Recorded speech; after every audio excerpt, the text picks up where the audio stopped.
සුබ දවසක් වේවා ආදරණීය ඔබ සැමට. අදත් මේ ඔබ එකතු වී ඉන්නේ තොප්පිගල නිවුස් YouTube නාලිකාව සමගින්. වැලිගම ප්‍රාදේශික සභාවේ සභාපති ලසන්ත වික්‍රමසේකර නොහොත් මිදිගම ලසා යන අන්වර්ථ නාමයෙන් හඳුන්වන ලද පුද්ගලයා වෙත එල්ල වූ වෙඩි ප්‍රහාර සම්බන්ධයෙන් සැකකරුවෙක් අත්අඩංගුවටගෙන තිබෙනවා.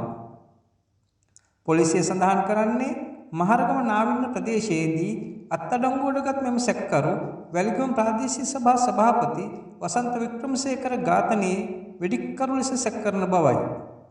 දකුණු පළාත භාර ජ්‍යෙෂ්ඨ නියෝජ්‍ය පොලිස්පති කිත්සිරි ජයලත් මහතාගේ අධීක්ෂණය යටතේ ක්‍රියාත්මක වූ විශේෂ මෙහෙයුමකදී මෙම සැකකරු අත්අඩංගුවටගෙන ඇත.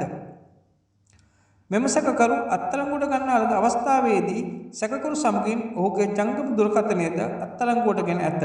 එම ජංගම දුරකථනය වසන්ත වික්‍රමසේකර ඝාතනයෙන් පසු ඔහු මිලතීගත් දුරකථනය වේ. ඒ සියල්ල මේ වන විට විද්‍යාත්මක පරීක්ෂණ සඳහා බාර දී තිබෙන බව වාර්තා වන්නේ.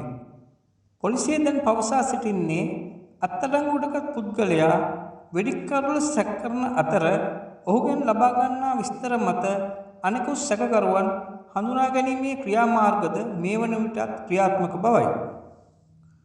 ඔබ සැමට සුබර දවසක්. මෙවන් වූ නවතම පුවත් ලදසරින් ඔබ වෙතට ලබා දීමට තොප්පිගල නිවුස් අපගේ YouTube channel එක subscribe කර තබා ගන්න.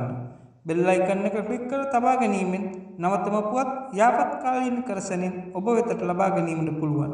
සත්‍යය තුලින් මනසටම වදින හිසරය තොප්පිගල නිවුස්.